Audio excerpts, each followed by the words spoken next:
अस्सलामुअलैकुम इकबाल के शाहीनों and planet earth के वासियों, उम्मीद करता हूँ आप लोग खैर खैरत से होंगे, ठीक ठाक होंगे।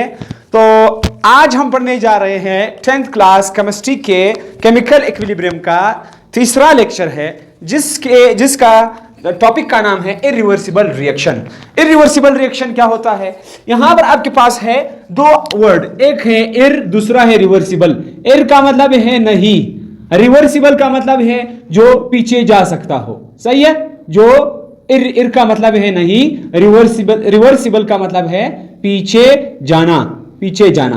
तो आपके पास हम लोगों ने डिस्कस किया इससे पहले लेक्चर में कि हमारे पास केमिकल इक्विलिब्रियम के दो टाइप्स है, एक है रिवर्सिबल रिएक्शन, एक है इरिवर्सिबल रिएक्शन। तो इरिवर्सिबल रिएक्शन ऐसा रिएक्शन है जो कि रिवर्स नहीं हो सकता हो, वो यूनिडायरेक्शन में चलता है, एक ही डायरेक्शन में जाता है। ओनली रिएक्टेंट जो है प्रोडक्ट में चेंज होते हैं। तो इस तरह रिएक्शन को हम क्या कहते हैं? इरिवर्सिबल रिएक्शन कहते हैं। तो आइए इसका डेफिनेशन समझते हैं। Those reactions which proceed in one direction, ऐसे रिएक्शन जो कि चलते हैं एक डायरेक्शन में, एक ही डायरेक्शन में जा रहा हो। रिएक्टेंट से ओनली प्रोडक्ट्स में चेंज हो रहा हो, प्रोडक्ट वापस रिएक्टेंट में चेंज नहीं हो रहा हो, इस तरह के रिएक्शंस को हम क्या कहते हैं? हम इरिवर्सिबल रिएक्शंस कहते हैं। तो अब तुम्हारे पास इसकी एग्जांपल है, मैग्नीशियम जब क्लोरीन के साथ रिएक्शन करता है तो मैग्नीशियम क्लोराइड बन जाता है। इसी तरह सिल्वर जब क्लोरीन के साथ रिएक्शन करता है तो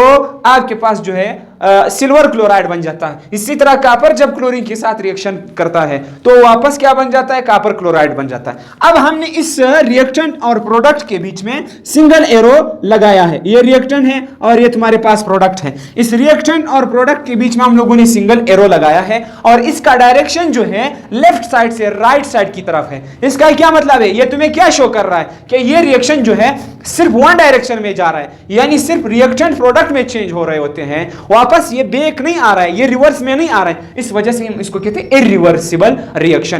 तो इधर आपके पास इसकी जो कुछ पॉइंट्स हैं, दीज रिएक्शंस आर यूनिडायरेक्शनल। ये रिएक्शंस जो है ये यूनिडायरेक्शनल होते हैं, यानी ये एक ही सिमत में चलते हैं। ओनली रिएक्शन जो है प्रोडक्ट में कन्वर्ट हो जाता है। इसी तरह तुम्हारे पास these reaction undergo in completion, यानी ये रिएक्शन कंप्लीट होने की तरफ जाता है। जब रिएक्टेंट प्रोडक्ट में चेंज हो जाता है तो 100% प्रोडक्ट मिल जाते हैं, वापस प्रोडक्ट टूटते नहीं है कि वो रिएक्टेंट में चले जाए। इससे पहले हम लोगों ने रिवर्सिबल रिएक्शन पढ़ा था, उधर तुम्हारे पास दो फेज हो रहे होते हैं, एक फॉरवर्ड फेज था, फॉरवर्ड रिएक्शन था, दूसरा रिवर्स रिएक्शन था। रिएक्टेंट प्रोडक्ट में चेंज हो रहे होते और प्रोडक्ट वापस टूट के रिएक्टेंट में चेंज हो रहे होते, लेकिन यहां पर तुम्हारे पास सिर्फ रिएक्टेंट प्रोडक्ट में चेंज हो रहा है।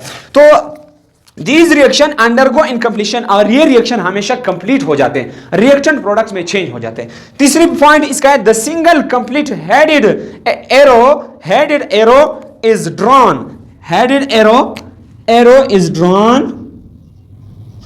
Drawn between the reactants and products. Reactants और प्रोडक्ट के बीच में हम सिंगल हेडेड यानी सिंगल एरो है और इसका मतलब डबल हेड रखता है, इस तरफ भी है, इस तरफ भी है। इस एरो को, इस तीर के निशान को हम रिएक्टेंट और प्रोडक्ट के बीच में क्या करते हैं? खींचते हैं, लिखते हैं। सही है? तो द सिंगल कंप्लीट हेडेड, यानी उसका जो सर है ये दो एरो से बना होता है, इज ड्रॉन, इसको लिखा जाता है between the reactants and products, reactant और प्रोडक्ट के बीच में। तो हमारे पास ये रिएक्शन जो है इसको इरिवर्सिबल रिएक्शन कहते हैं, क्योंकि ये पीछे नहीं जाता है, वापस आपके पास, यानी प्रोडक्ट वापस रिएक्टेंट्स में चेंज नहीं हो रहे होते। इससे पहले हम लोगों ने रिवर्सिबल रिएक्शन पढ़ा था। रिवर्सिबल रिएक्शन तुम्हारे पास वो रिएक्शन था जिसमें रिएक्टेंट प्रोडक्ट में चेंज हो रहा होता तो फॉरवर्ड रिएक्शन होता था, और वापस जब प्रोडक्ट टूट जाते थे तो रिएक्टेंट में चेंज हो जाता था तो रिवर्स रिएक्शन होता था। तो नेचुरली तुम्हारे पास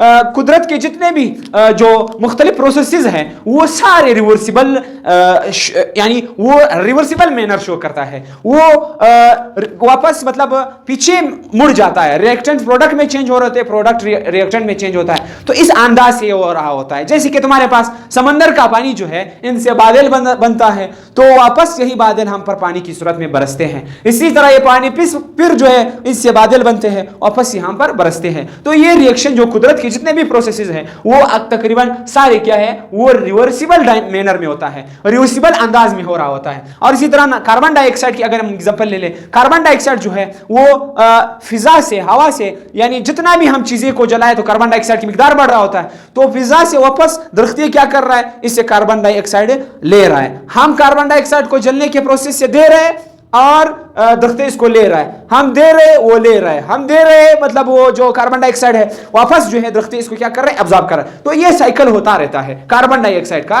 साइकिल। और इसी तरह तुम्हारे पास हम लोगों ने फिर एक और एग्जांपल किया पढ़ा था, कंडेंसेशन और इवापोरेशन। जब पानी जो है वो लिक्विड स्टेट से गैसियस फॉर्म में चेंज हो जाते हैं, बुखारात में चेंज हो जाता है, तो इसको क्या कहते हैं, इवापोरेशन कहते हैं। वापस बेशक वो क्लोज कंटेनर में हो, अगर वो उस कंटेनर का सर बंद हो, अगर आपके पास वापस यही बुखारात जो है ऊपर ढक्कन के सर पर मिलते हैं, वापस ड्रॉप की सूरत में पानी में गिरते हैं। तो यह अमल evaporation condensation, evaporation condensation, evaporation condensation, ये होता रहता है। पानी लिक्विड स्टेट से गैसेस में चेंज हो रहा है, गैसेस वापस पानी में चेंज हो रहा है। तो इस तरह के कुदरत के जितने भी अक्सर जो प्रोसेसेस है, जैसे कि तुम्हारे पास है दिन आ रहा है, दिन आता है, रात आता है, दिन आता है, रात आता है, दिन आता है, रात आता है, सही है।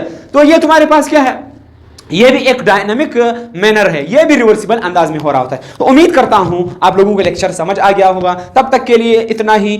Thank you, Allah Hafiz.